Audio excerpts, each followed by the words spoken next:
What's up, everybody? Welcome back to another episode of Tribaholics. We were gone last week. We were all busy with the holidays, with Thanksgiving, traveling plans, everything like that. I'm thankful for y'all, boys. Thank you guys for being my great co-host. Couldn't do this thing without you guys. But with that being said, we're coming off a tough L to Florida.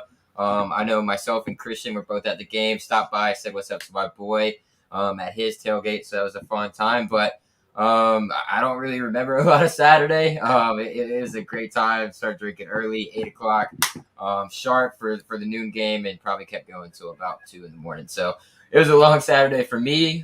Weekend was great. Thanksgiving was great. Had a lot of good stuff.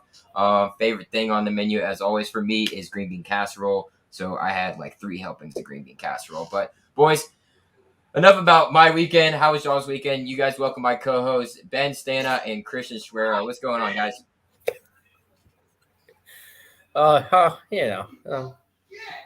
Basketball's not good. Football's not good. I'm in a dark place right now, sports-wise. The Braves are keeping me invested by a thread. That's about it, though. In the offseason, are they going to sign Freeman?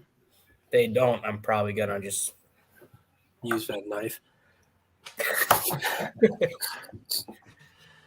Yeah, I'm good, dude. I'm chilling. I had a wild weekend, obviously going to the game at the last minute. Questionable idea looking back, honestly.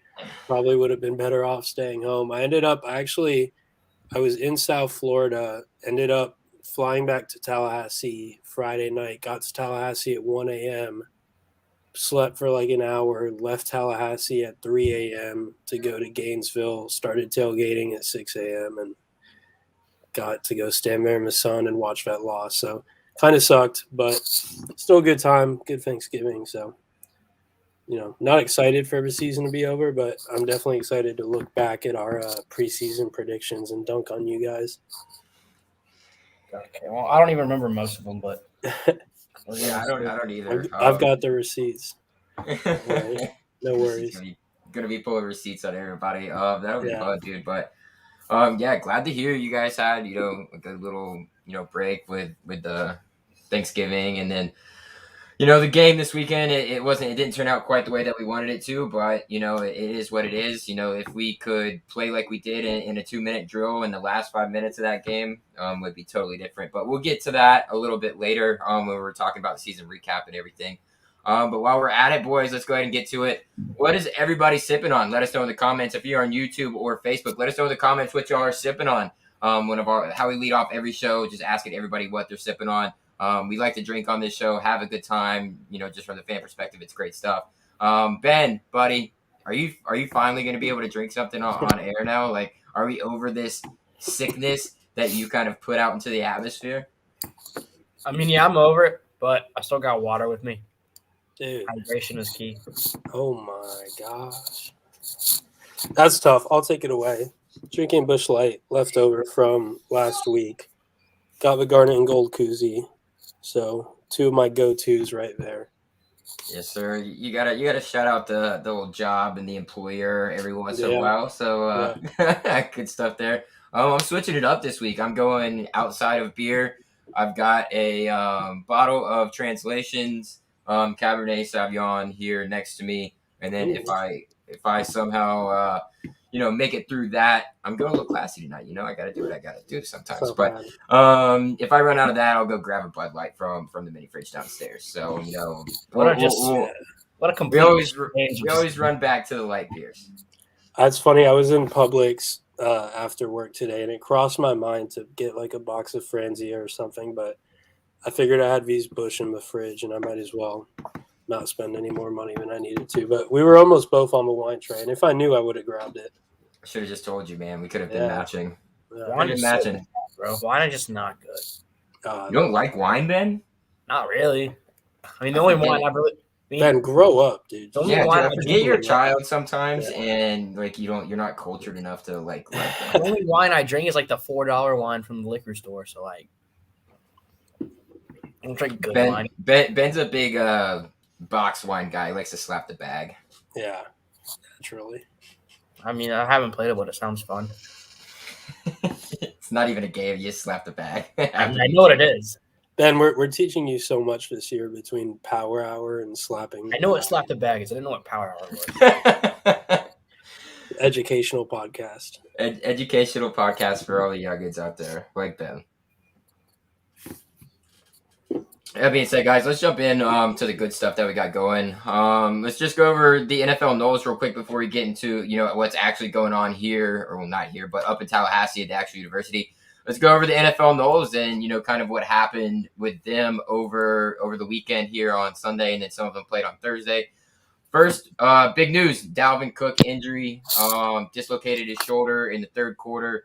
And turns out after they did an MRI, they found out he tore his labrum, which is something that he's dealt with in the past as well. And I think he ended up missing like 2 games or something and being able to return to try and make a last-second playoff run. So hopefully he's able to do the same here. But, man, Dalvin, he just can't stay healthy, guys. I don't know what to say about him.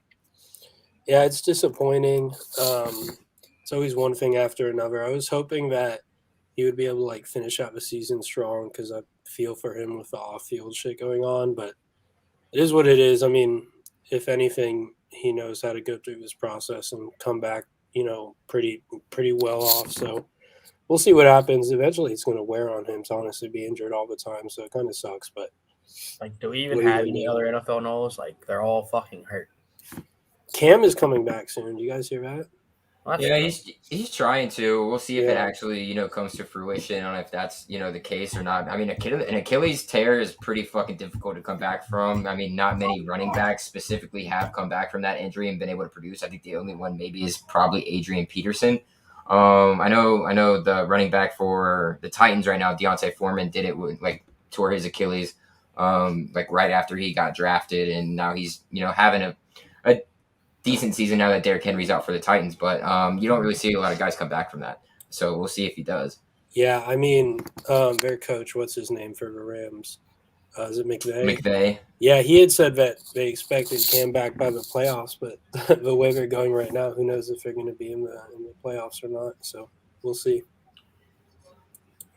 Yeah, it'll be interesting to see if he's able to make it back. But we only have 2 other guys on this list. Jalen Ramsey probably had his poorest performance of his career, so we don't really have a lot to say of that. He was targeted 7 times, and all 7 passes were completed on him, so he did not have a very good game. This is probably 2 weeks in a row after that long streak of talking about Jalen Ramsey that he is not on this list. But let's head over to the other DB. Derwin James had one hell of a game, even though I don't know what's up with your Chargers there, Ben, but they've been struggling to kind of hold teams down and be able to just finish. But I think Derwin ended the game with 1 quarterback hit, 1 pass defended, 2 tackles for loss, 7 total tackles, and 1 pick. So a good overall day there for old Derwin. Yeah, I mean, we're just not very good. We got hot at the beginning and not good anymore. Like I said, sports are just not fun. You're just not having a good time at all with any fucking sport, no matter what it is. Thank God the Braves won, or else you just beat down in the dumps for a long ass time. Yeah. While Christian's away, we'll just keep moving through because it's NFL Knowles. It's not something that we got to spend a lot of time on. Brian Burns also had himself one hell of a day. Carolina obviously struggling on offense, but their defenses played pretty well. He finished the game with 1 quarterback hit, 2 tackles for loss, 6 tackles overall, a sack, and a forced fumble. Brian Burns doing Brian Burns things, so good to see from him, being able to do some pretty good things for the Carolina Panthers. And if you guys didn't see the clip on Twitter or anything like that, Brian Burns absolutely lit into his team for obviously not performing to the level of expectation that they should. But that's probably the biggest takeaway I took from it. Brian's trying to do as much as he can for the Carolina Panthers, but not many other players are being able to match the production that Brian Burns has been able to put out there in Carolina this year. Yeah, it's disappointing. I remember earlier in the season when Carolina didn't look as bad, saying that I was happy Brian Burns was finally on a good team, and I don't know if I jinxed him or what, but it's tough. You hope they turn it around because you want to see him have success. He tries hard and he's really damn good. So. Yeah, he is, and I just wish he was on, a team that actually really gave a shit. That would be, really nice, or a team that cared about. It would be. I think he can definitely make his first Pro Bowl though, so that would be pretty cool. Yeah, He's that'd be getting awesome. a lot of national attention. I mean, and he's only been in the league for what now 2 years or so. So that would be a Yeah. huge.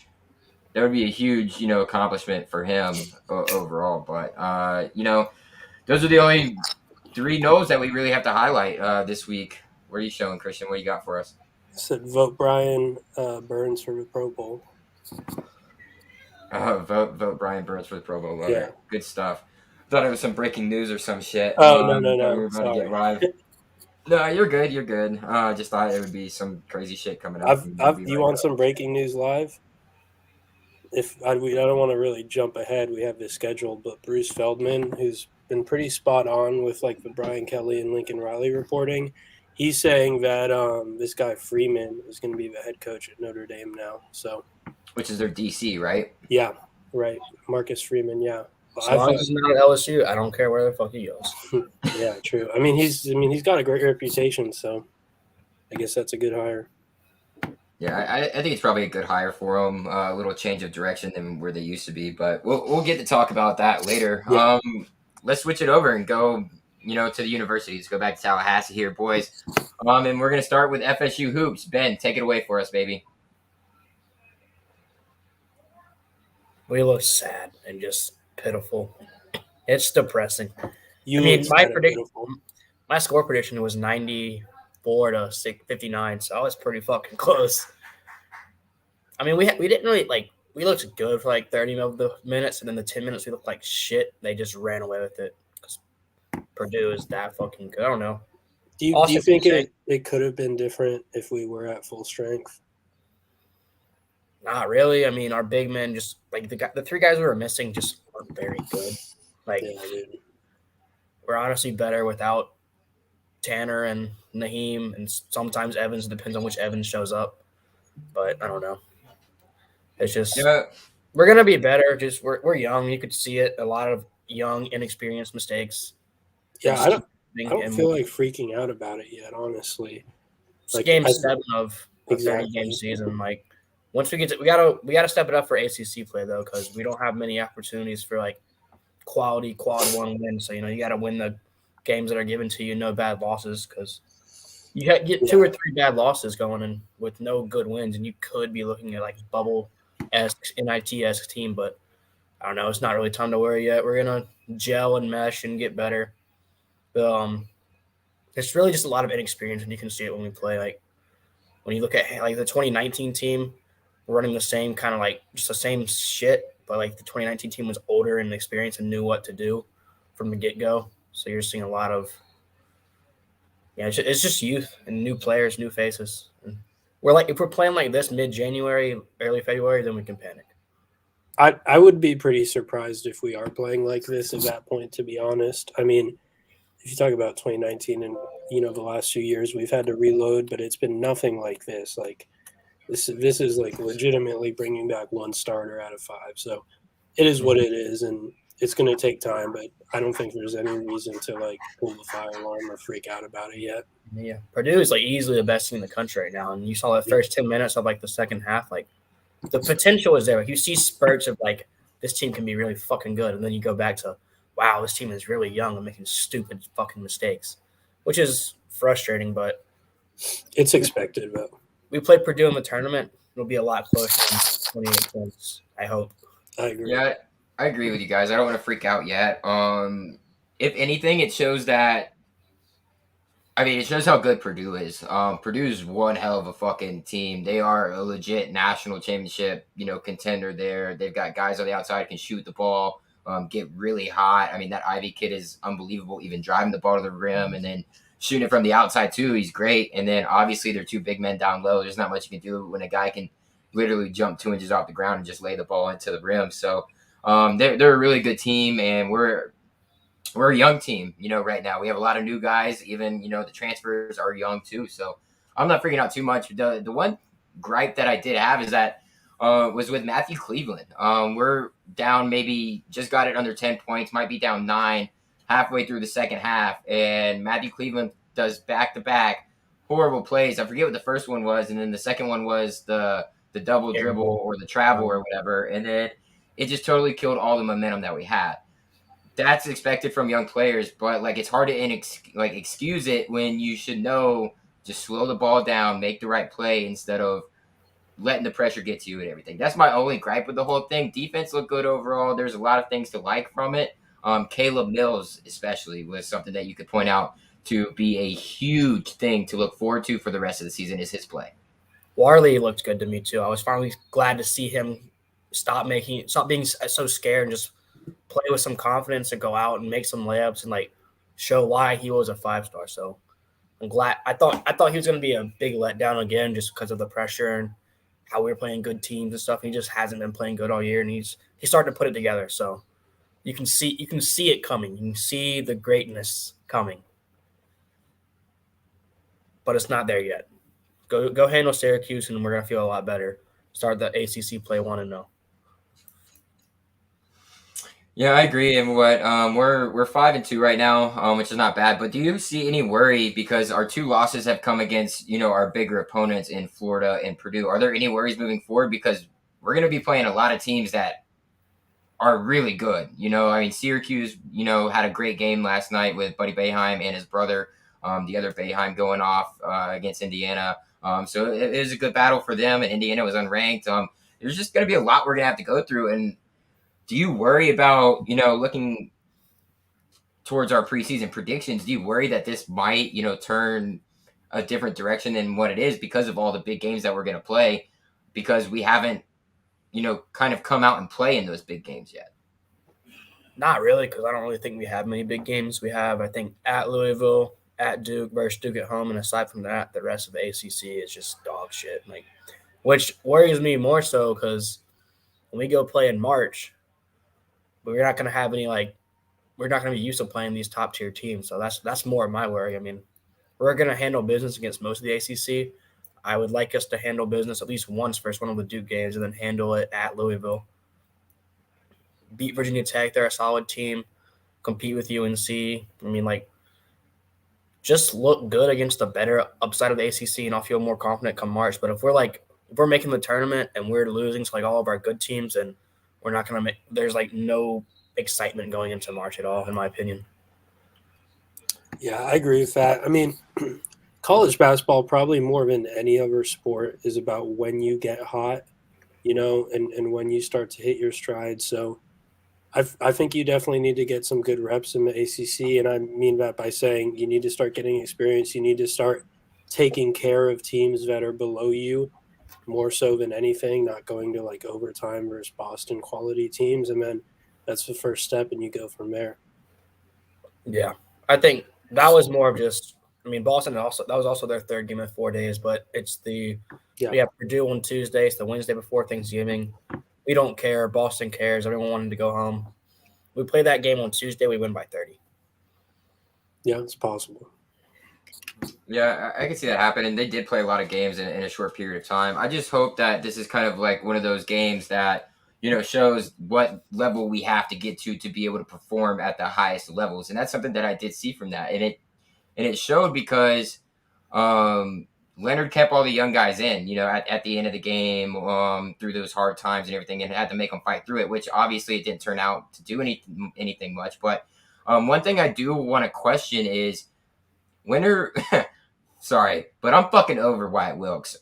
Dude is not good at all, and I think Prieto needs Wilkes minutes. I think Prieto needs all of Wilkes minutes moving forward because Prieto has shown that he knows the offense hand back and forward of his hand and can do it and make plays. I mean, he made a 3, played pretty good defense, got a couple of tip outs for offensive rebounds.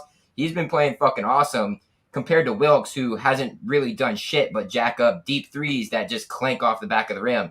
So that's just my take on moving forward what to do with that situation. Yeah, well, Prieto is he's a guy out there. He knows his role. Wilkes does not. Wilkes wants to make big plays. Prieto goes out there, take an open shot if he has it. He's just out there not to fuck up. He's out there to be a body, take some minutes, not fuck up. Wilkes goes out there. His job's the same thing. He continues to fuck up. I did however, the rotation. That gave me some hope. Ham's rotation started to look – I don't know if it's because we were down 3 guys, but he didn't put Wilkes out. It wasn't the first guy off the bench. Fletcher was, and then Prieto, and then Wilkes. So that's a telltale sign. It also tells you what he thinks of our other 7-footers. They're not very good. But hopefully we continue we got more of a rhythm as we were going. There was less rotation, but we were still able to use our depth, which is what I like. So hopefully you continue to see that going forward. But yeah, get Wilkes off the team. Like, I hate him. He is I've never, he's I've bad. never texted our group chat, or I think I might have tweeted something. I Yeah, was like, he goes, Wilkes needs no minutes. I said he needs to not be on this team. Ben just said he just needs to not be on the roster at all. I was like, I can't disagree with that. Like, give his scholarship to like one of the awful, dude. Give his scholarship to one of the green team kids. Like, I'd rather play Cleveland Yates, the fucking new green team kids, any of the green team over Wilkes. Any of them. He's just disgusting. He's disgustingly bad at the sport. He has no talent. He's not good on defense. He's not good on offense. I mean, he's a funny guy. Like, he makes cool YouTube videos sometimes, but I don't really give a fuck. I don't watch it to support him because I don't like him. That's funny. I get. Let's just move off basketball and Wyatt Wilkes. Let's move on to football, boys. Let's go over some accolades first, man. I don't know if anybody has this pulled up, so if one of y'all could pull this up real quick, that would be amazing. If anybody could bring up the 8 players on the All ACC list and let us know who's on it, that would be sweet. But we have 8 guys who made the All ACC list. I think 2 of them were on first team All ACC. Obviously, Jermaine Johnson and Jamie Robinson were your 2 studs on the defensive side of the ball, making first team All ACC. I just don't know how James Robinson got it, bro. He just he looked. Bro, Jamie's a good player, dude. Jamie's a good player. He is.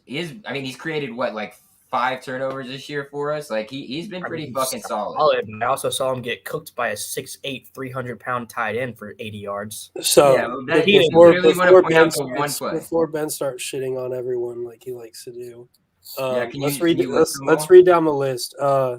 So first team, it's Jermaine and Jamie, like we just said. Then you've got Kier Thomas and Jayshon Corbin on the third team. And you've got Dylan Gibbons, Devontae Love-Taylor, Fabian Lovett, and Robert Cooper in the honorable mentions. So that's not bad. It's sort of an interesting list. I wanted to ask you guys this. Like, what do you notice about, like, the players on that list? Like, what do they have in common? They didn't start their careers here. Yes, dude. Literally the only guy on that list that didn't transfer is Robert Cooper. And I mean, if that's not just like a perfect symbol or like a example of like the type of rebuild we're in right now and where the team is at, where the program's at, then I don't know what is. So it's nice to see those guys getting those honors, but I mean, it's really concerning. Not concerning because we already knew that this is the situation, but it tells us where we're at in terms of like we're still in a position to be bringing in like patch and play type of guys, and our biggest contributors are these transfers. I mean, when we're where we want to be, we're going to be having 12 plus guys on this list, and we're all going to be signed with FSU out of high school. So it's cool to see, and I'm happy for those guys, but it's kind of a stark reminder of like what we're still dealing with right now. What's the biggest shock to you on that list? I think Dylan Gibbons should have been ranked a little bit higher than an honorable mention. Possibly him and Kier are probably the biggest standouts for me that kind of got robbed on this. I'd also think you could say Devontae Love-Taylor should probably not even be on there, but I don't know. But I do agree that Gibbons could be higher. Maybe if he had been healthy all season, he would be. And I mean, Kier, I think he's sick. Like, I'm always going to be a fan of his because of what he did here this year. So I'd definitely be on board with putting him first team.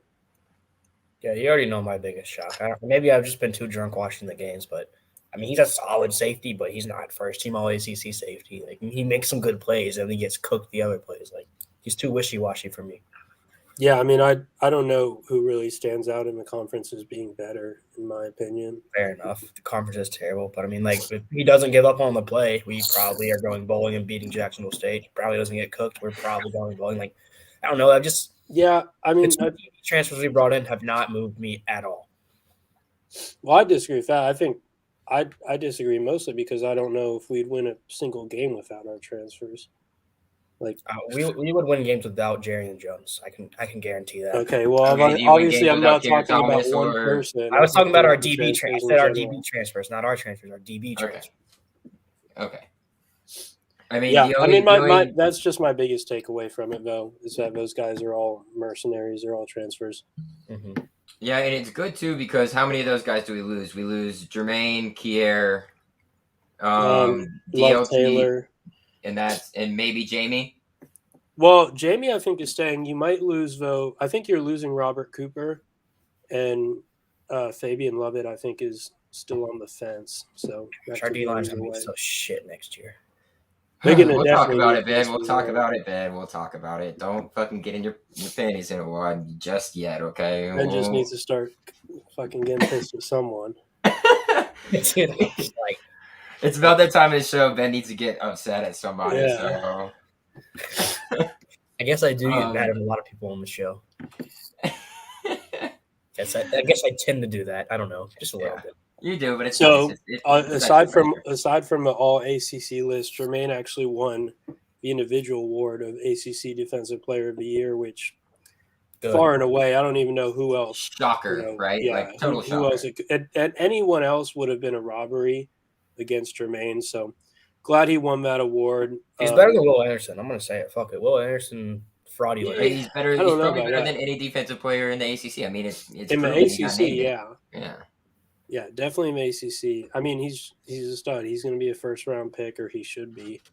I hope If he's goes not, to I'm the gonna. Steelers. If he's not, I'm gonna have to take action against him. Did y'all watch his video today or his press conference? Yeah.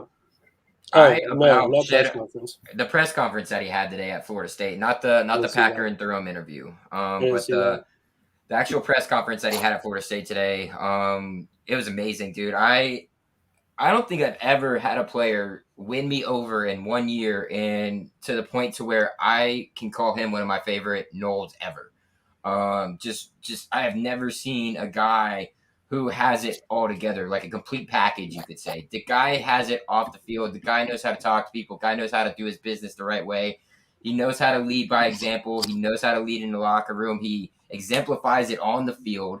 Obviously with 12 sacks and 70 tackles and everything that he's able to do. But man, I almost dead ass shed a tear during his press conference today. The way he was talking about how the culture is changing in the locker room, how Mike Norvell is working, and how Mike Norvell approaches the transfer portal and approaches his transfers, dude. It is just amazing to hear him talk like that and be like, if you're coming here, you got to be ready to live up to the expectations that they put in front of you. Like, if you don't, you're not going to play. And he's like, that's how it is. And he's like, Coach Norvell needed something from me, and I needed something from Coach Norvell. And we just had a conversation, a long conversation over FaceTime. And he was like, Coach Norvell was blowing my fucking phone up, and I wasn't answering because I didn't want to go to Florida State.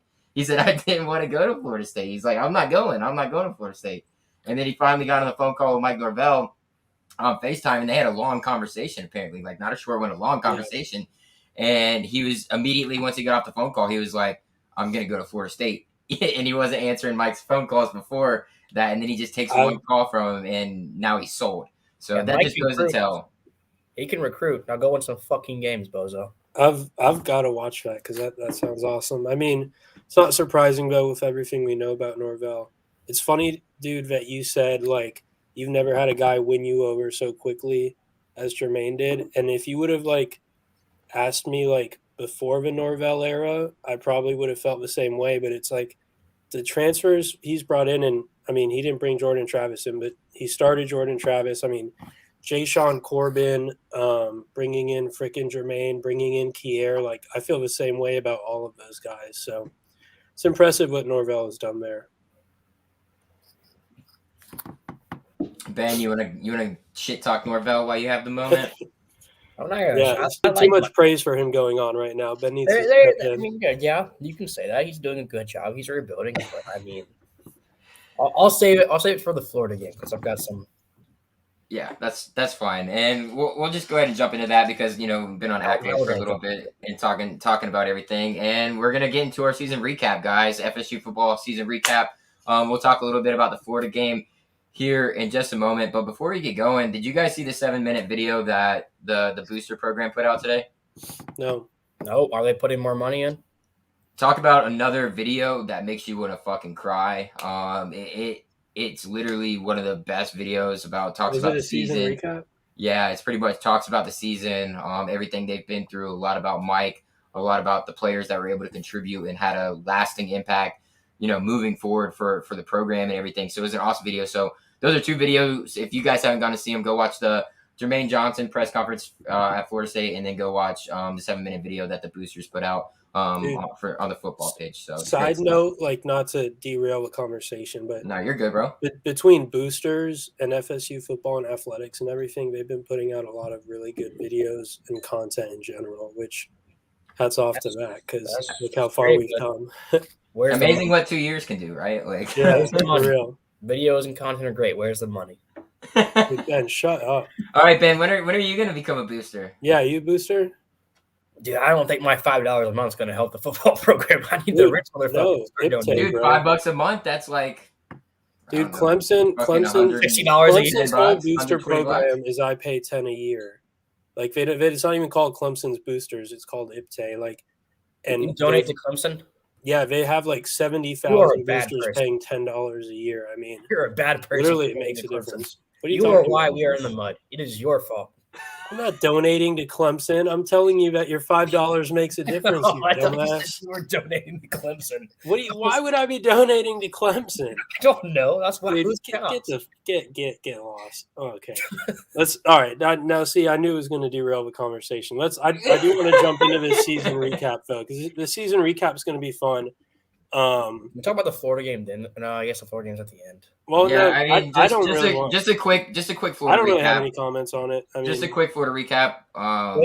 Mike Go, disappointed me that game. He disappointed me. I thought the offensive play calling was shit. We looked unprepared. We weren't ready. As a guy who preaches how important special teams are, what the fuck were our special teams that weekend? I mean, I don't know. I just kind of feel like you're either coaching it or allowing it, and that was one of those things where you're like, they're just kind of allowing people to go through the motions that week. I mean, I get Jordan Travis when it hurt, but was hurt and shit. But like when you let an interim completely out scheme you, it's a little disappointing. And that's more so on Fuller because the middle of the field was open every single play. We can't tackle on 3rd and 21. That's coaching. There's a lot of issues I saw with coaching and not being able to perform that go hand in hand. It's not all Mike. It's not all the players, but they're definitely both to blame for that loss because we easily should have won that game because Florida is not good.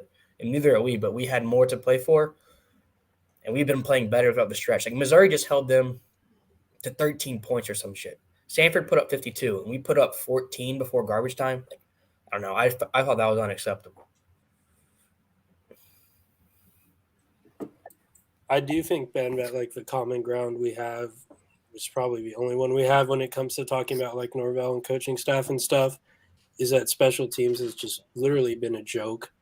Like it's like special needs teams. I mean, it's been so bad all year, and he's always talking about it. So I'll back you on that one. I think he's going to turn it around. Probably going to take JP out of like the special teams coordinator role. Send him to a different university, bro. Yeah, I like JP. I love Coach JP. Well, I love JP as defensive ends, but special teams is not cutting it. Yeah, like He's a stud for I like defensive Mike, ends. and I think he's going to do good in the future. But like, there are just some things that disappointed me throughout the season that I can attribute back to him being the overseer of things. But I still like him. Like, I'm not like shitting on him or anything. I mean, I kind of am, but I'm not. Like, I was just disappointed with the way some of his decisions went. Yeah, I can agree with you on this, Ben. I was not happy with the coaching that I saw on Saturday. It was not along the coaching that we've seen for most of the season. So a lot of question marks, left over from that. And like I had mentioned before, is if like at the beginning of the show, is if we played like we did in the 2-minute drill for those last 2 drives that we were able to score and make it close. Why if we could have done that the whole game, and instead of just being conservative. I felt like we were just being conservative the whole time. And obviously, Jordan getting knocked out of his rhythm with his injury, which has been a problem, hit with his shoulder. That interrupts kind of any momentum or any cohesion that you have on the opposite side of the ball when you bring in Mackenzie Milton. So that obviously interrupted a lot. But it's not the end of the game when Jordan comes right back in.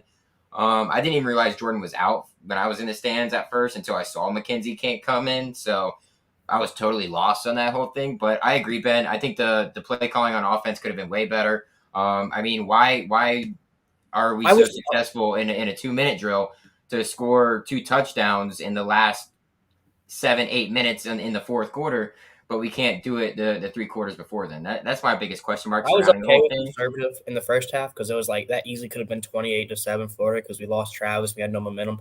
But you got to come out the second half swinging, bro. You're tied 7-7. You get the ball first, go out and make a statement, put the pressure on them. And it was just 3 and out. It was a run, Yeah. screen or some shit like that. I was Skinner, like, okay. I do think the answer to your question is that Florida was playing defense differently. Like, it was basically garbage time when we were scoring.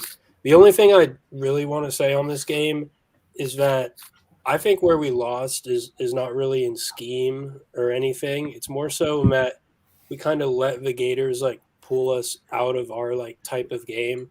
We let them control it. Yeah, we let them control it. We didn't control the pace. Which is hard to do when you're losing at the line of scrimmage, and we kind of let them like drag us into an undisciplined game, which just doesn't suit us. I mean, it's not who our team is. It's not the one we've had success all year. Has been playing discipline. In the Miami game, there's a lot of like rivalry emotions, and they channeled it in a really good way. In the Swamp, they didn't do that. They kind of lost their cool, and I think that led to going down 24-7. So it is what it is. I mean, I don't think there's much reason to dwell on it. Yeah, I was so glad that I didn't have Twitter downloaded for like the first half because when Mackenzie Milton came in and his first pass, I am so glad that fucking loser is not coming back on this team, bro. I'm so glad he's gone. I don't even want him as a GA anymore. Okay, so listen, dude, you gotta chill sometimes, dude. Like, did you see, dude? You could have put me out there, cut both my arms off, and let me hold the ball in my mouth and kick it, and it would have been more accurate, bro. He sailed it right to that's such a weird thing to say, Ben. Anyways, dude, that's a pretty good segue right there. I want to jump into our season recap. Basically, we did our preseason show before the Notre Dame game, and we talked through a few things like that was a what games we thought would be hard, who we thought would be playing, who would be the impact players. So let's start with the 3 of our predictions for starting quarterback, because if you remember, we didn't know yet at the time. So myself predicted Jordan Travis. Ben predicted Jordan Travis. Caleb Skinner predicted Mackenzie Milton to be the starting quarterback of the 2021 season. And a quote, as I want to bring out one line from there's Skinner a quote? No, let's hear it. Mackenzie Milton's going to be the starting quarterback. He can sling it and push it downfield. Caleb Skinner. Hey, I love myself. What do you think? I mean, do you it did happen. That? He didn't push the ball downfield. So he pushed it down the field to the other team, all right? He pushed it downfield just to the wrong fucking players. Dude, push it downfield is a bold statement for that. Dude, I saw him overthrow a 3-yard out route. Oh man, I wonder how many drinks I had before that podcast. That was fun. Man, that was a good one. Another thing we did on that episode. Dude, we were all throwing out some hot takes. So I mean, we'll go through some stuff. We didn't know none of us knew what the fuck was gonna happen this season. We had all those guys. Running back was our best positional group. What's that?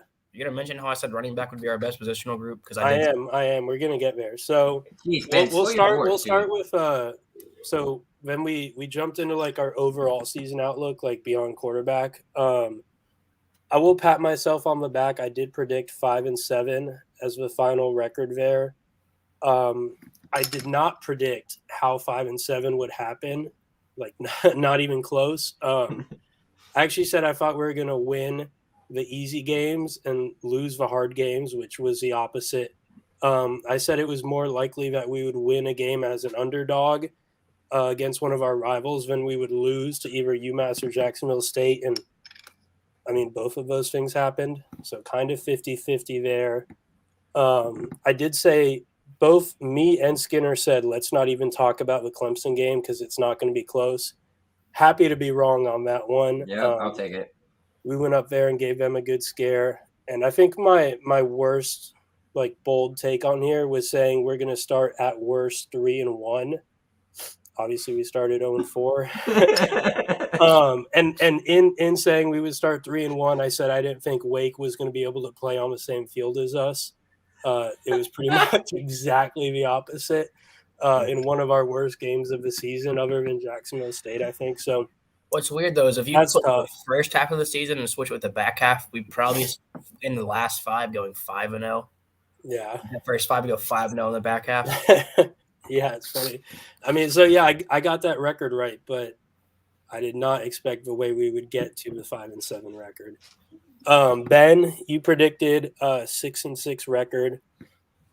Excuse me. You did say running backs would be the best unit on the team, so I probably would have been right on the record if we put a pretty good defense week yeah, 2.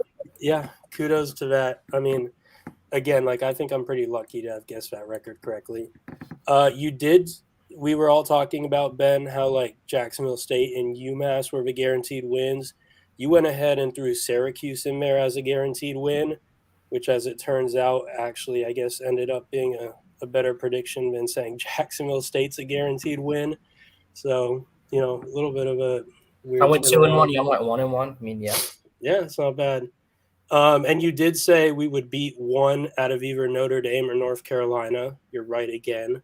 We did that. Man, I'm not used to this. Yeah, no, man. You're good. And just to put you back in your place, you did say Miami was going to fuck us up, which was very wrong.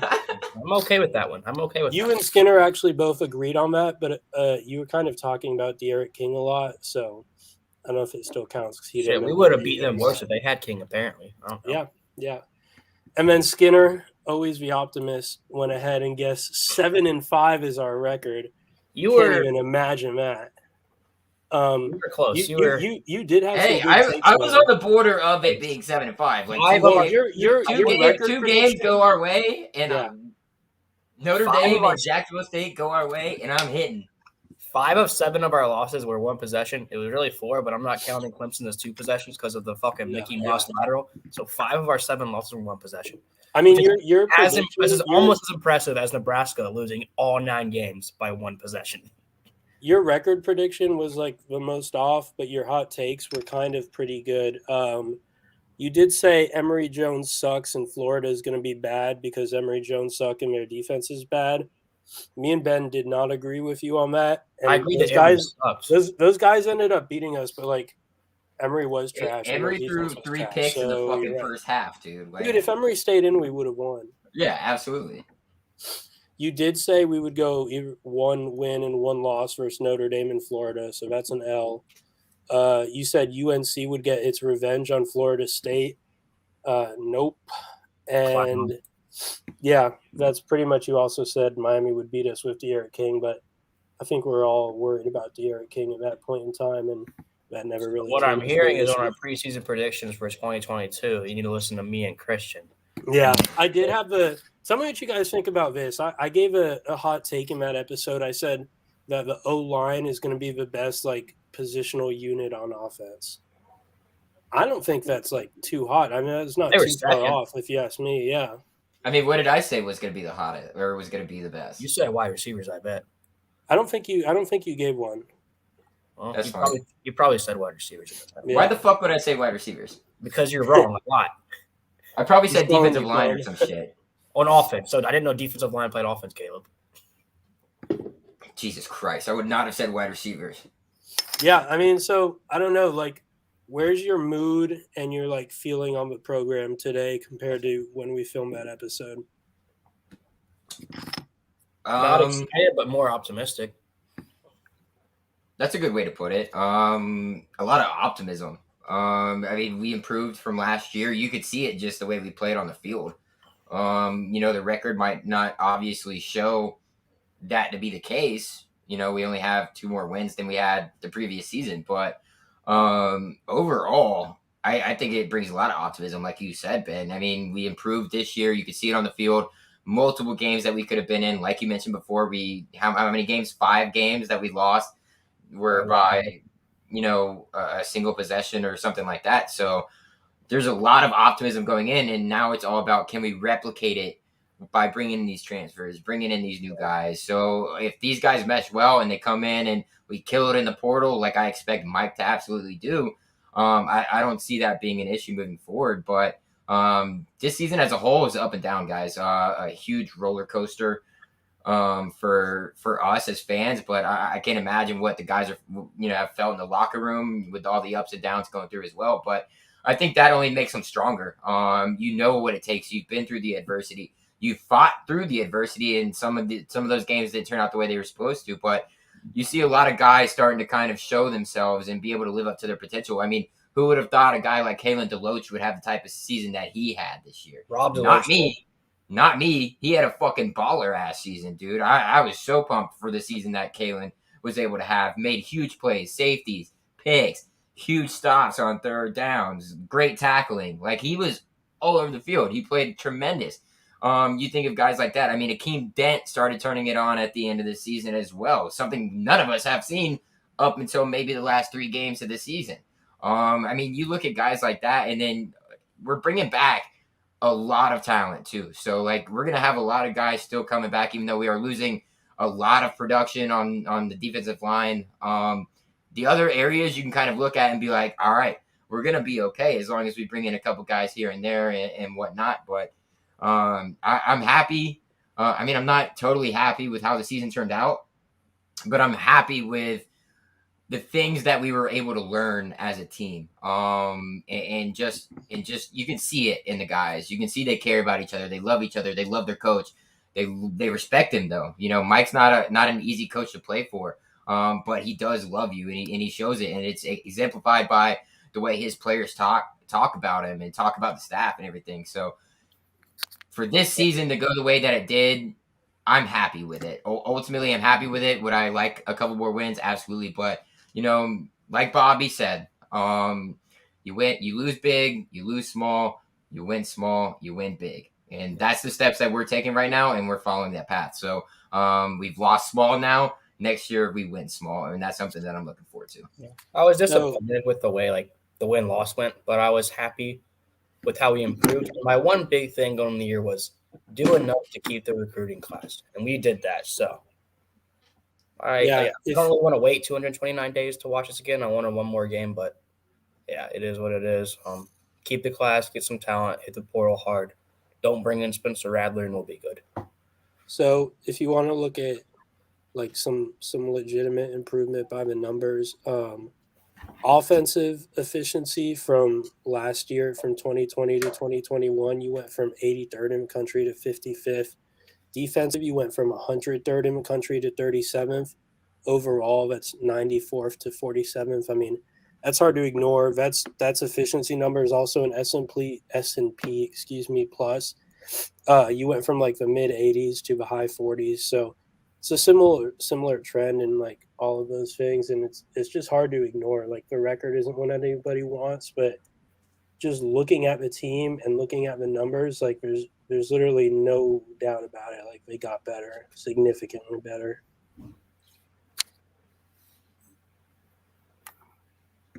Ben? I mean, yeah, it's pretty much what I said, but he used the advanced metrics, improved it. So we also, I don't know if you guys had anything else on that topic, but we had some good predictions on our season win totals, like throughout college football. Do we want to jump into that and look back on how we did? Let's get into that once we move on to our next topic ahead of time. But, you know, looking ahead, guys, you know, we've been over the season. We know what's going on each and every week. You know, if you haven't watched this or haven't tuned in up until this point, go back, listen to some of our episodes on Apple Podcasts or Spotify, or wherever you get your podcasts. But we don't need to talk about individually each win. But looking ahead, what do you guys expect us to look like? Do you think we're going to kill it in the portal again, like Mike did this last year, and hit on a very large majority of these guys? And specifically speaking, you know, we're looking at guys like a Michael Pittman, wide receiver out of Oregon. There's an FIU offensive line transfer we're looking at, and then also quarterbacks in the portal, and then also recruiting. We're getting out there. Things have been hot in college football, and we'll get to college football as a whole in a minute, but just speaking of Florida State, I mean, the whole coaching staff is all over the place right now, trying to get guys on board, trying to recruit guys, trying to make sure they're still, you know, committed, trying to make sure, or try and bring in guys that are from other programs that are transferring, because there's over 100 dudes in the transfer portal right now, which is probably 15% of all D1, football players in the nation. So that's pretty crazy. Do you think we hit on some of these guys? What do you expect from recruiting? What do you expect from the transfer portal? And what does that look like moving ahead if we do land some of these guys? Yeah, the portal's freaking crazy right now. I mean, we don't have like 3 hours to talk about every single guy that FSU is like sniffing in the portal. There are some though that our staff has already visited with, so I feel like those are the most like furthest along recruitments, and we should touch on those. The first one is a guy you just mentioned, Skinner. That's Micah Pittman, which is the Oregon wide receiver transfer. He's a class of 2019 4-star wide receiver, like pretty high 4-star too, according to 247 Sports. Out of California, he's a receiver. I think he's also done some special teams like kick return stuff for them. But he's transferring, I think, cited like limited playing time, wanting to be more of a featured guy. So we'll see how the fit works there. But it is, notable to bring up at this point because Dillingham actually did go visit him at Oregon, and he set up an official visit to FSU this weekend. So just keep an eye on that one for sure, especially because it's at wide receiver, which I think wide receiver and defensive line are going to be our two biggest like positions of need in the portal. Beyond him, we've got FSU also visiting with Texas transfer wide receiver Josh Moore, and this is so interesting because like FSU coaches are actually visiting these guys at their like current or former schools, whatever you want to call it, which is just not something I've ever seen before. It's kind of funny. But Josh Moore was a class of 2018, also 4-star wide receiver, 6'1", 162. Dugans was in Texas visiting him.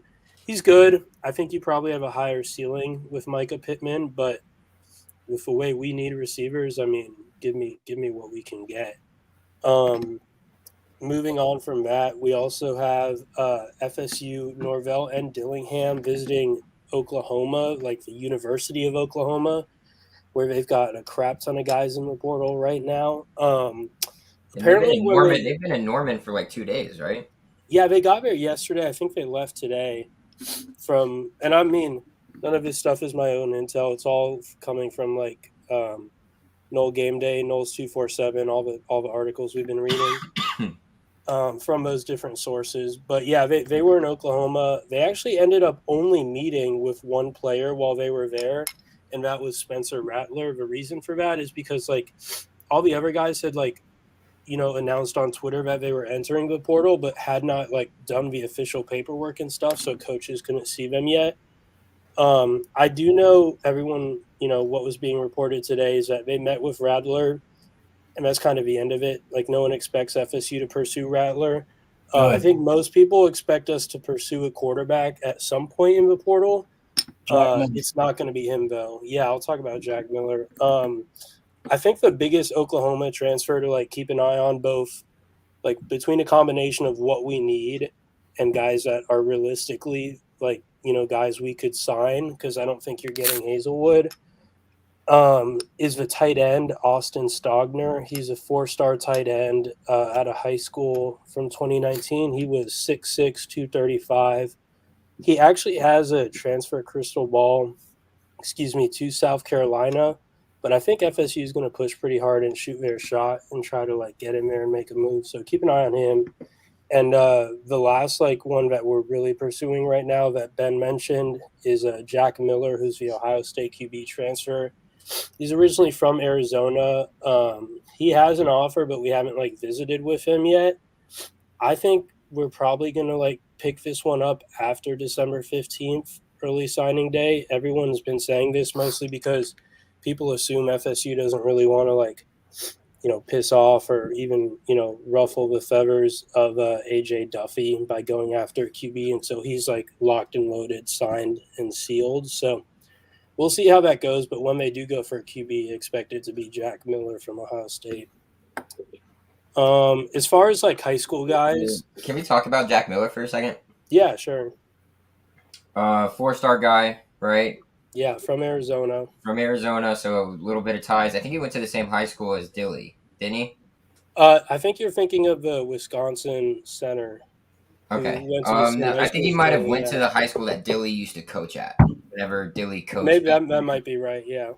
So there's a little bit of a tie there, I believe. But apparently, kid kind of didn't. I mean, obviously didn't get a shot with Stroud being there. He's not going to be a starter day one. But there's a little off-field trouble with him. He's got a DUI. Yeah, but do you want to win or do you want to be good people? I understand that, Ben. I get that. I'm just saying that's just something that I have come across on my research trying to figure out what's going on and who we're going to try and take, which I don't have a problem with it. Like, dude's got a DUI, made one mistake, like, move on, probably better for it, and, all that. He's probably moved past it, all that good shit. So, like, just make sure that he's going to fit the program in the right sense. I don't need him to come in and start because we got Travis. We don't need anybody to come and start because we have Trav. Yeah. Somebody to come in and learn under Travis and then maybe start and give you that little, idle year before you start somebody like a Duffy or a Parsons. So, like, it doesn't really matter to me. I mean, it does matter to me who we bring in, but I think this guy overall probably has a pretty good enough skill set considering he's a 4-star out of high school and went to Ohio State to be able to start at, like, our program. Maybe not right off the bat because he needs to learn, and obviously we have Trav. But he's not a bad option, and I like it a lot. Considering all the quarterbacks that are out there, I mean, I would like Rattler because he would fit the scheme and everything, but I don't know where the kid's head's at. I know he handled a lot of the stuff going on at Oklahoma okay-ish when Caleb Williams obviously was thrust into the starting role over him. But at the same time, we saw how he acted, like at the 7-on-7s and the fucking opening game. There's something. It's Malik Henry-esque. He's Malik Henry. Just the pompousness of his attitude and shit. I don't know if that's gonna gel with what we have going on in the culture we're trying to build. You see him pouting his tagline, or else I would say fuck it, just keep on him. But he's not that. I don't think he's necessarily the right fit. That's why I think Rattler's probably out.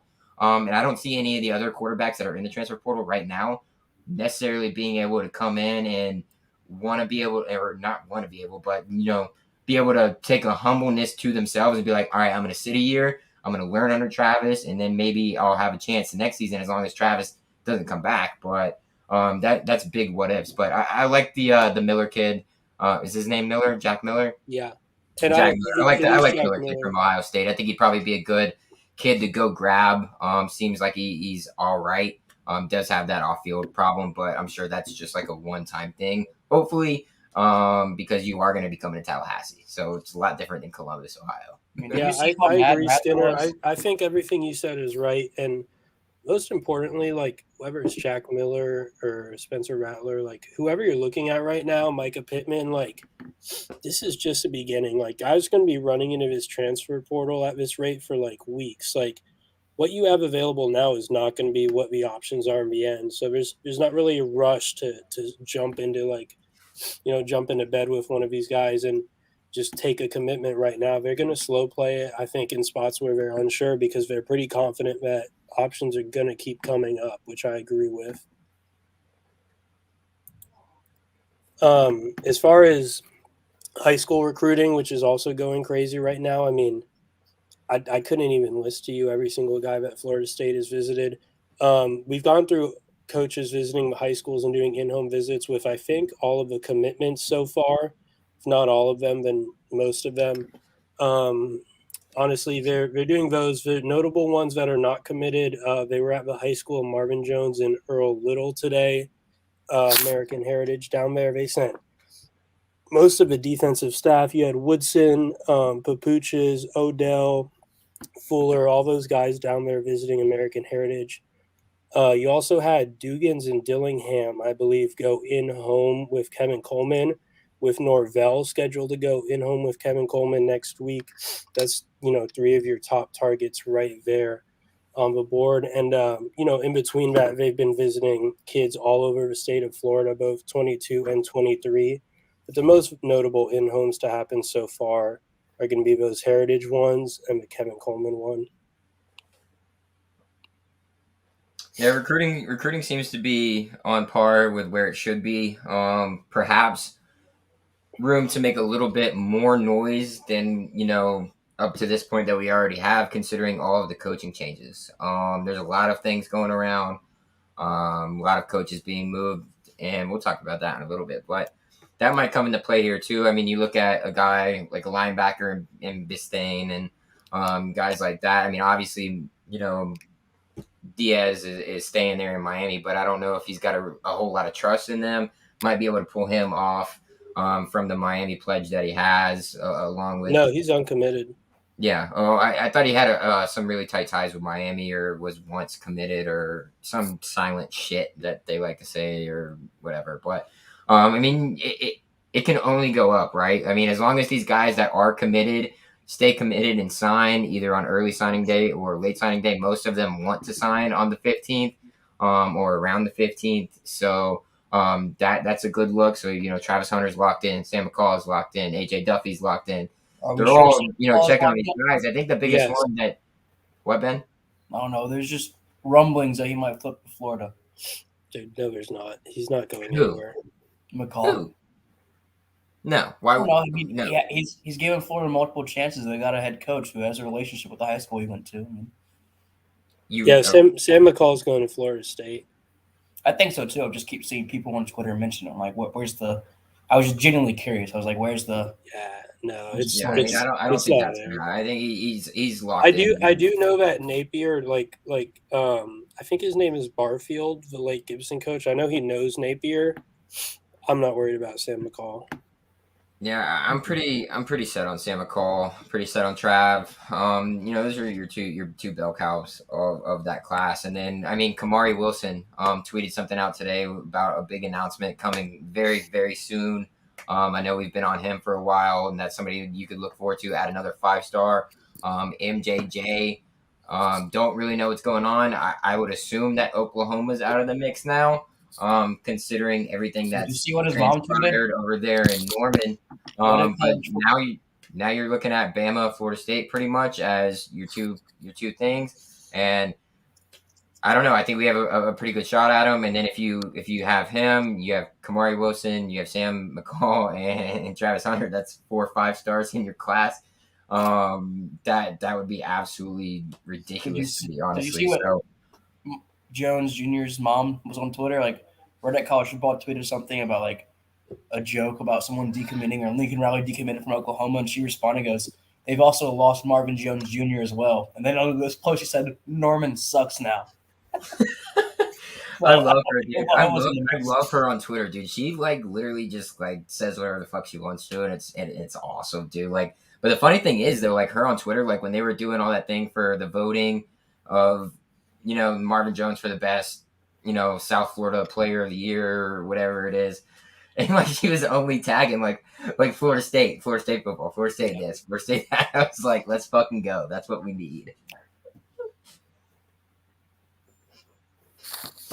Yeah, that's pretty much what I got on recruiting.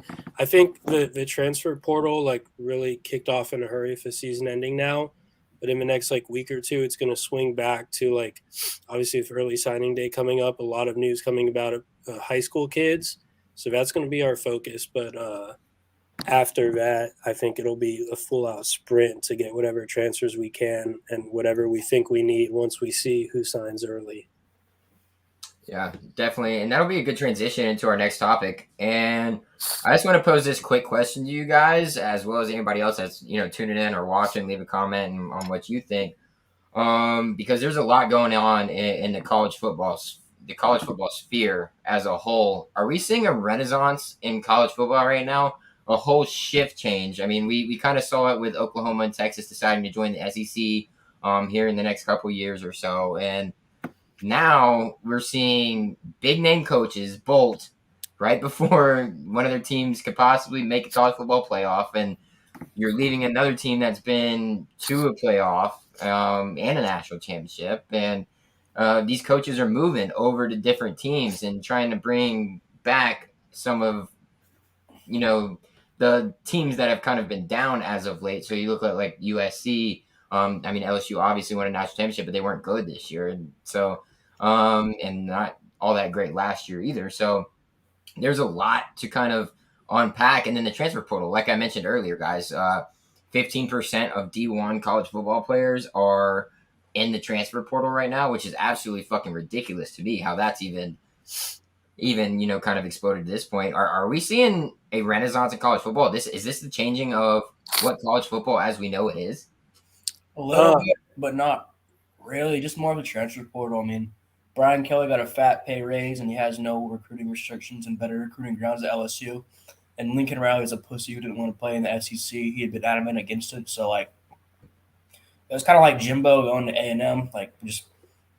It's been in the works for a while, and then he's kind of got to the last straw. So I don't think the coaching change thing really is, unless you're talking about how much money you're paying. But for recruiting wise and portal wise, absolutely. It's just gonna be wild, especially with national letter of intent now.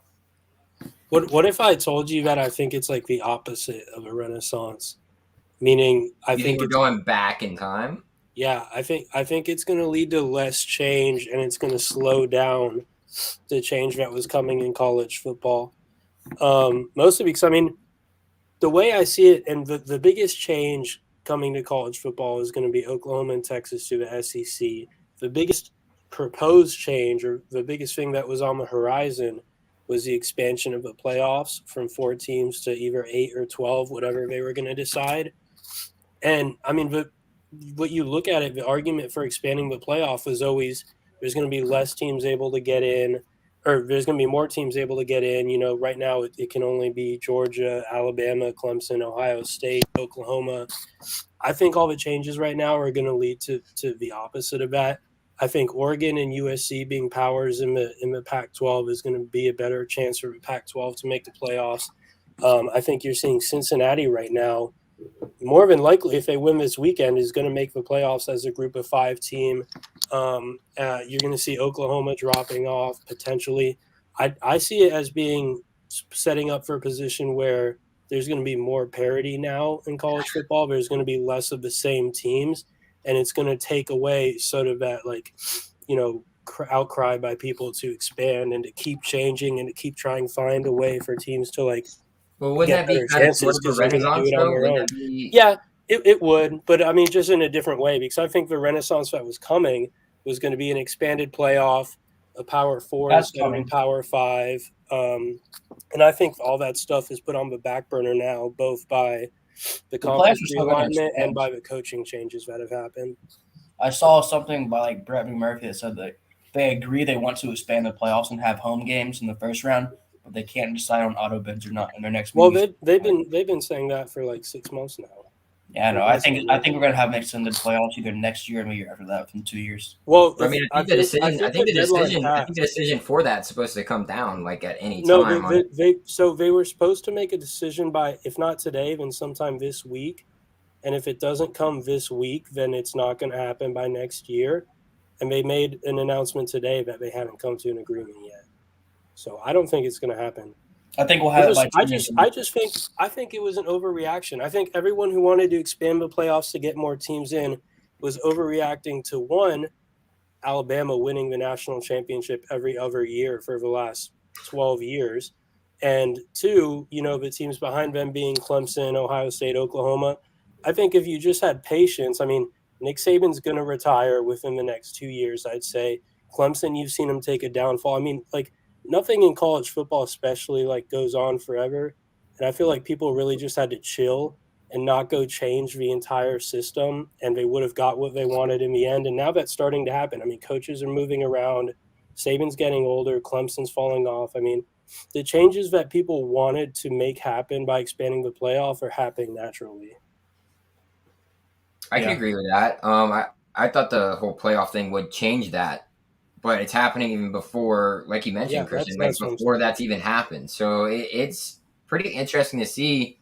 What are your thoughts on all these coaches leaving this early? I know it happened with Jimbo, and Jimbo was probably the one that started this whole early leaving, finding out where you're going to be type thing when we witnessed it back in 2017, or was it 2017? Yeah, 2017. Yeah. So, how do y'all feel about that? But before y'all answer that question, let me just go over all the guys who have been hired by new teams already, and we're not even to conference championship weekend. Virginia Tech hired Brent Pry, which is Penn State's defensive coordinator. Obviously, LSU was able to pry Brian Kelly away from Notre Dame. Notre Dame just hired their defensive coordinator and Freeman. Is that his last name? Marcus Freeman. And then you have Lincoln Riley, obviously leaving Oklahoma, going over to USC, which is a huge move. Gary Patterson, obviously out at TCU, little resignation type deal. Sonny Dykes replacing him, guy coming from SMU. You get Rhett Lashley moving on from Miami's offensive coordinator, going back to SMU as their head coach now. So that's going to be big for them. Obviously, Dan walking out on Florida, which is what it really seemed like. Billy Napier coming from the Raging Cajuns over to Florida to be their new head coach. Looking further down, Oklahoma's still looking for their next head coach. One of the popular names in that has been Brent Venables, which is the defensive coordinator over at Clemson, which would be fucking huge for us. So I'm really hoping that fucking happens and, comes to fruition. Clay Helton, the former USC head coach, is now at Georgia Southern, which I think is a good fit for him. And then you got some open jobs available as well. FIU's head coach, Troy's, a couple others, obviously Louisiana's and Oklahoma's the big name in Temple as well. So those are all the names that have been hired up to this point. And I just feel like it's a lot compared to what we usually look at. But back, going over those names and seeing it all, what do you guys think about, the whole thing with coaches leaving, not after the season, but before the season is even over? And I mean, I think the biggest example to use from that is Brian Kelly, a team who has a chance to make the playoff. Well, you have to because of early signing day. You have to go get your staff, get new recruits. You used to be able to wait till after the season, after the bowl, maybe coach the bowl game or something like that. And you wait till February. You got a month till February 2nd. Well, now everyone's signing December 15th. So if you don't have a staff, you haven't recruited anyone, you're not getting anyone. Everyone's already gone. And I guess the prime example of that, Ben, is Malachi, was his last name, Nelson, the five-star quarterback that was originally committed to Oklahoma, is now not a day later after Lincoln Riley's been switched over to USC. He's already committed to USC. And now Damani Brown might have a legit shot at ending up at USC when we all thought he was a Bama lock. Yeah, and people have a problem with it because they see it as quitting on your team early. In reality, it's best for the school you're leaving too, because it's in their best interest to get their next guy sooner rather than later, and so he can recruit as well. I mean, it's just the way it is. If I'm LSU or USC and I'm hiring someone to pay them $10 million a year, I'm not going to give them another week to go do their old gig. I mean, you're here now and you're working your ass off starting right now. So that's the way it's going to be, and it's probably best for both sides in these like transactions, if whatever you want to call them. And I mean, it's not going to change. If anything, it'll keep getting earlier. So I think anyone who's complaining about that is kind of behind the times. Yeah. Quick question for you guys: if the transfer portal was around in 2017, how would we be feeling as Florida State fans? Not good, dude. I mean, can you imagine how bad Taggart's situation would have been if he potentially didn't have Akers, Frenchie, Brian Burns, whoever else was still on that squad? I mean, they weren't great, but there was definitely some talent still. Definitely some talent still in 2018. So right, and like that's what I was thinking about today. I think it was brought up in one of my group chats. I was like, dude, no kidding. Like, I don't want to fucking think about that. It makes it literally makes my brain hurt because literally everybody that was decent on our teams during the might not have made it era would probably be fucking gone. Yeah. Yeah, no doubt. I agree with that. Am I the only one who thinks Venables would be a really shitty hire for Oklahoma? I want him to hire him, but I think he'd do really bad there. I think it's hard to see. For me, it's hard to see a defensive guy at Oklahoma, but maybe that's just the Lincoln Riley effect on me. But I tend to agree with you because I don't know. I think Oklahoma's whole brand, and maybe it was just Lincoln Riley's whole brand, but Oklahoma's whole brand is like high-flying offense. But that's just because I associate them with him, probably. Yeah, Lincoln Riley's whole brand is getting talent and regressing every year. Well, I mean, I think it's a great hire. Like, I think it would be a great hire for Oklahoma because you're going against the grain, right? Yeah, I don't like defensive head coaches in general. I mean, obviously there's Saban, and even Mike Tomlin, my NFL team's head coach, is defensive minded, but I feel like it doesn't work out as often as offense. Yeah, I don't know. I don't know if Venables is a guy that's a head coach. Like some guys are just good coordinators and bad head coaches. Yeah, I Well, mean, he gets paid, he I gets don't paid over think 2 mil to I be a don't think coordinator. they're gonna hire Venables and drop to like as low as we've dropped or anything. But I don't see him carrying on, as well as Lincoln had, especially with a move to the SEC. Yeah, that SEC move is going to be brutal for them right now. Yeah, it's gonna be tough. Yeah, it's kind of a tough job to take right now, knowing that that's imminent in your future. So I mean, it just depends on how much trust you got in it, and you want to get a big name hire, but I don't know who else is out there for Oklahoma to go grab. Maybe Bob Stoops will come back. Bob until ain't. It's Bob until it ain't. There's a whole theory. There's a whole theory that Bob got fired because like of that whole recruiting thing, and like the Big 12 wouldn't allow him to coach back there, so they fired him for a couple years, getting Lincoln Riley. Then they moved to the SEC, and Lincoln Riley would leave, and Bob would come back and coach them in 2023 for the SEC move. I was like, I mean, I could see it. I mean, I think it's just hilarious that he's the interim coach. I mean, I think that's like the most underrated storyline of the whole coaching carousel. Do you guys see the video of Bob Stoops throwing a box of Lincoln shit into a dumpster? I hope that has been by far the best part of the coaching carousel, dude. My favorite people were leaving flowers on the Bob Stoops statue at Oklahoma. Like, it's nuts. It's so funny. Dude, my favorite was Aaron's tweet. Like, all the rumors of Bob leaving on the 13th hole. He's like, the guys on the phone's like, nah, you play. Yo, shout out Aaron. I know he's not a Florida State guy, but that motherfucker is probably one of the funniest people I've ever come across on Twitter. He's a Florida State guy. Is he? I thought he was Miami. No, he's Florida State guy. All right, my bad. He's hilarious. Dude, he's so fucking funny. I totally thought he was a Miami guy. My bad. No, he started getting me all these like weird little Twitter spaces, and he's just the dumbest people, bro, talking about like their conspiracy theories. I'll tell you about it. Speaking of Twitter spaces, we know where Big Noel's from now. He's from Jersey. Good to know. I was dying for that. I can sleep good tonight now. Yeah. We don't necessarily know who he is or what ethnicity he is, but we know where he's from. Thank God. But going back to the whole Renaissance word, I think it is ultimately a Renaissance. I mean, Lincoln Riley going over to USC, that's huge. That's big for bringing USC back. You look at what we're building right now, which is big. You look at what Texas is trying to do with bringing in Sark. You're seeing a lot of these names that have always been prominent programs, but haven't necessarily been good, in the past 5 years or so, or maybe even more when you talk about a Texas or a USC instead of us. But, it's these old name schools that used to be in it at all times are now starting to make moves to try and become those programs again. And that speaks to what you said, Christian, about, maybe Oklahoma taking a dip now and all that happening. So I ultimately think it is kind of a renaissance because it's a whole lot of what used to be that might become. So that's something that I kind of wanted to raise to you guys, to your attention, is that portion of things.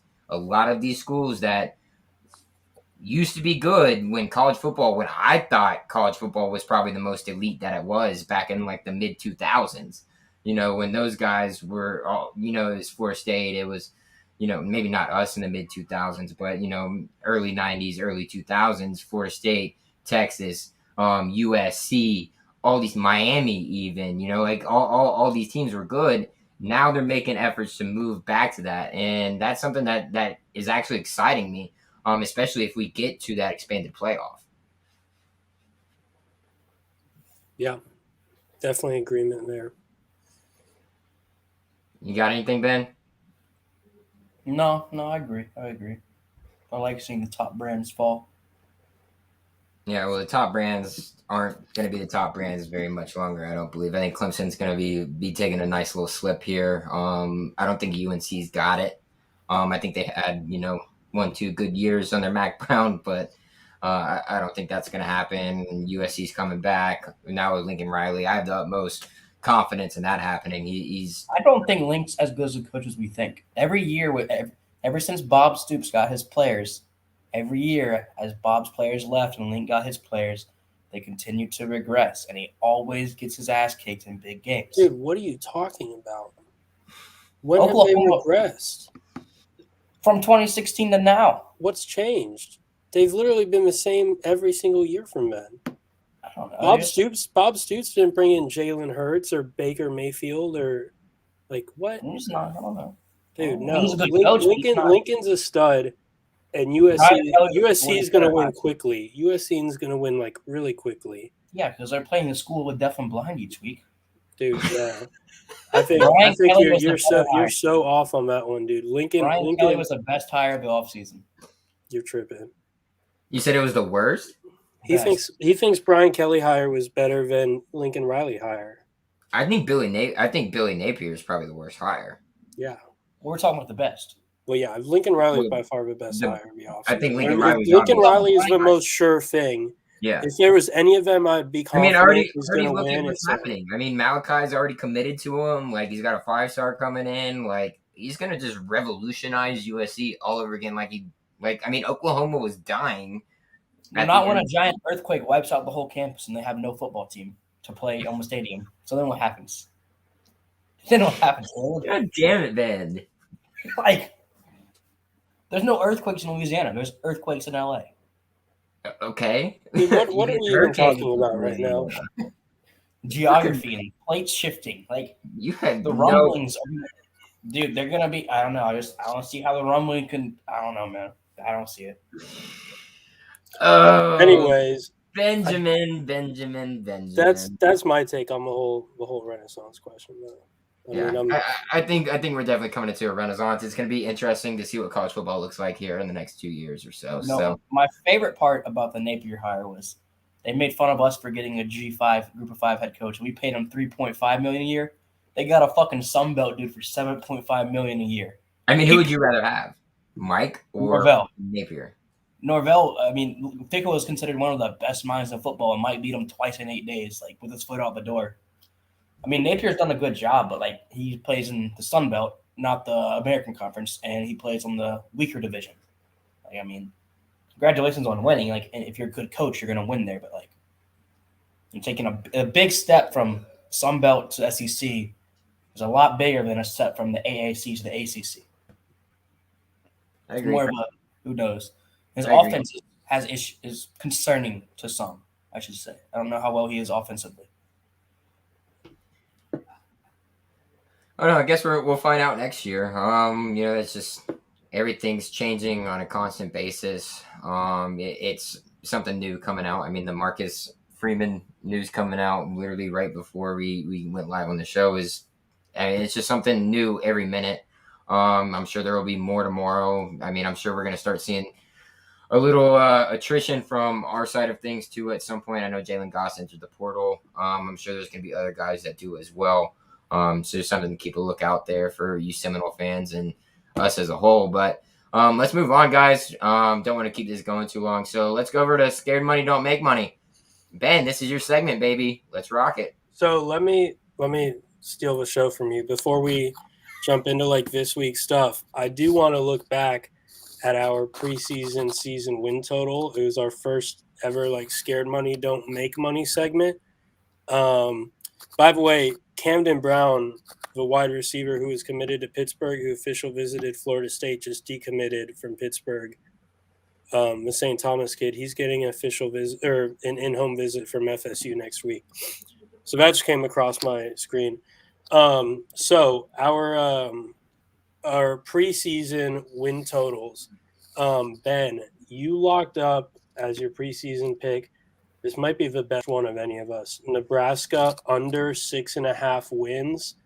No matter how as you close, got that by the skin of your fucking teeth. As close as every game was, your final prediction was very right because you won this thing by 3.5 games. You took the under 6.5. They won 3 games. I said on their schedule, Nice. I said I saw 2 or 3 wins. I said I saw 2 or 3 wins. You were right. 3 and 9. Myself, I had NC State over 6.5 wins. NC State got to 9 wins. That was easy money.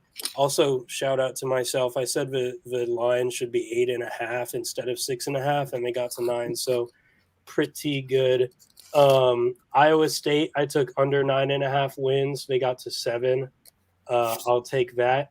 And similar to like our QB predictions, me and Ben were looking pretty smart. Skinner, meanwhile, had Tennessee under 6 wins. They finished up the season with 7, getting a solid, over there. So tough pill to swallow. We could have looked at that and seen it as a forecast for how our week-to-week scared money, don't make money picks would go. So I think Caleb's going to beat me because he went 4-1 last week because of the money line. So I think he's going to beat me. there you go. All right. Well, now we can jump into that after we reviewed our preseason stuff. Money lines, baby. I crushed it last week. Pumped. All right, Ben, give us a rundown of last week's games. Me and Christian, bad. Caleb, good. We're going to leave it at that.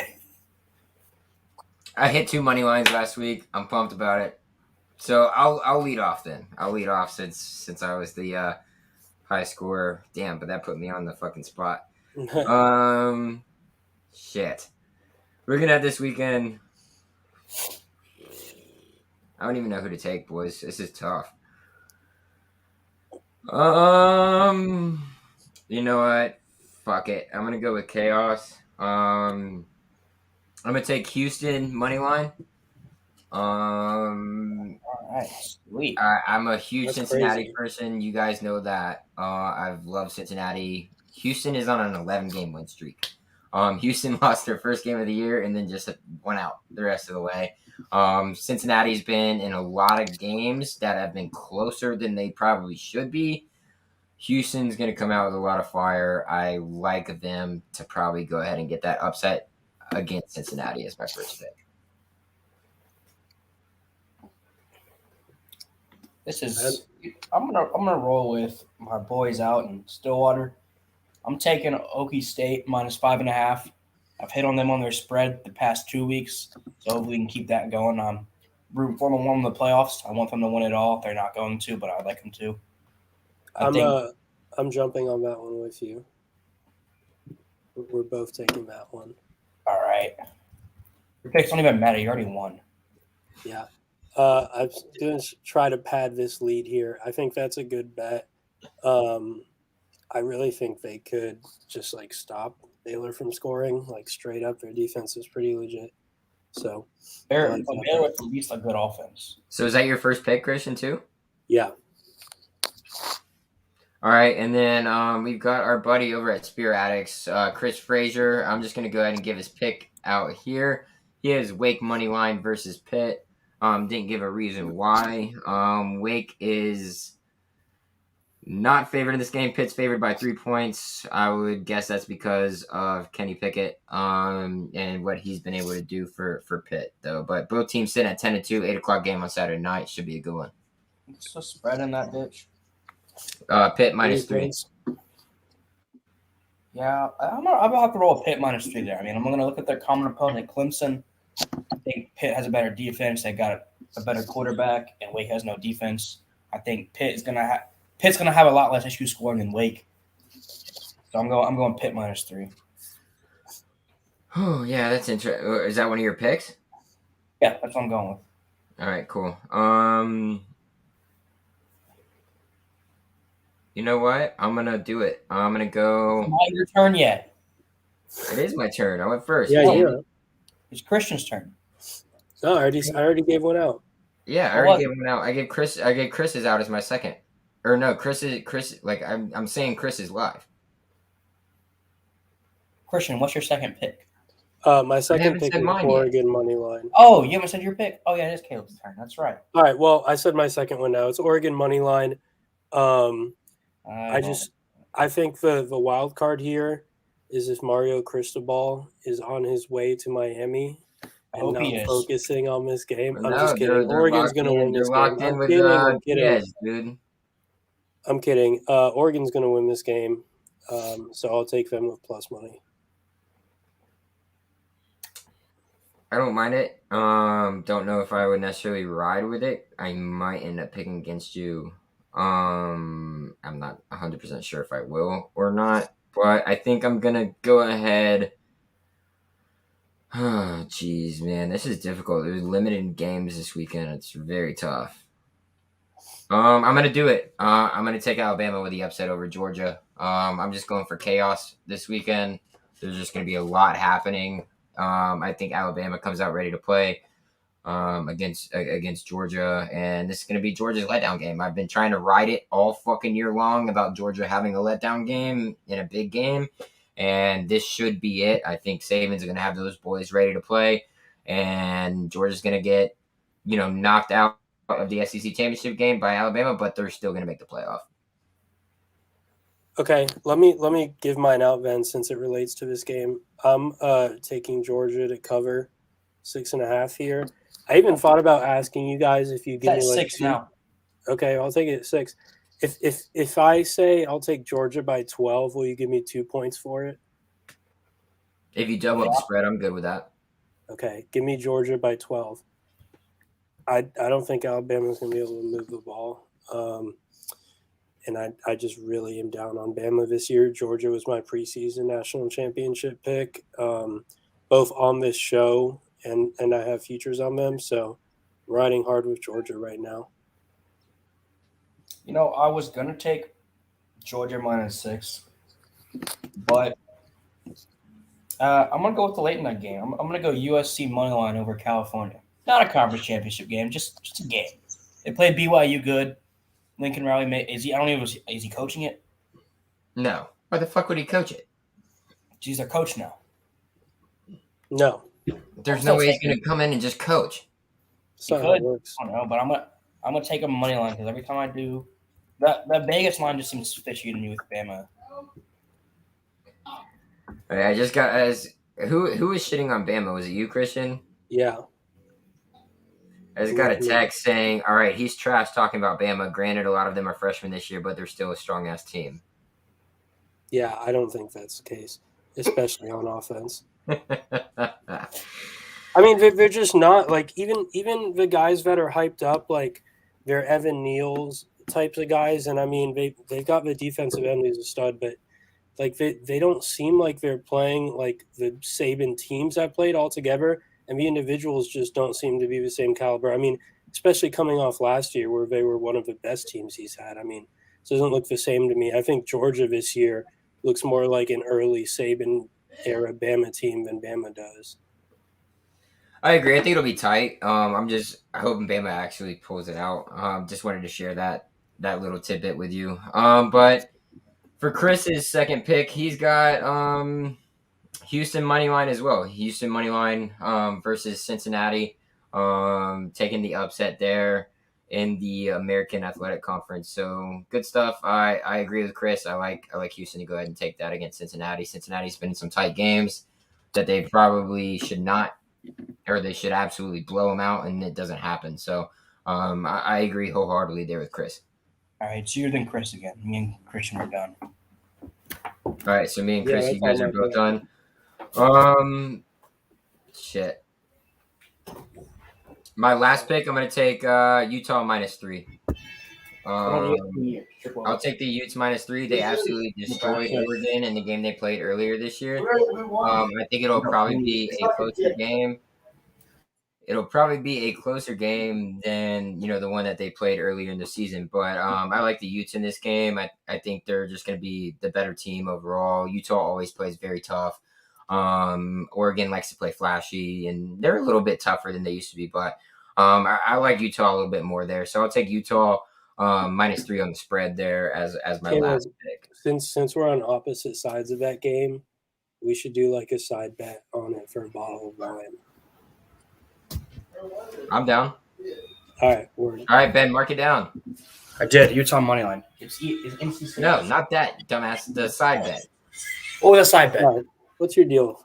I'm trying to watch triple overtime, and my roommate doesn't know how to change the TV channels. Me and Skinner are betting a bottle of wine straight up for the winner on the Oregon-Utah game. Oh. which is a bad bet for me because my team's underdog, but I still think I'm gonna Make win. him do like a bottom half. Give you some odds. Should we do it on the spread? I'm going on the spread. Do you want to take Okay. +3 Oregon? Yeah, then I'll take +3. You take perfect. Even All though right. so for my scared money, don't make money though. I'm taking the money line.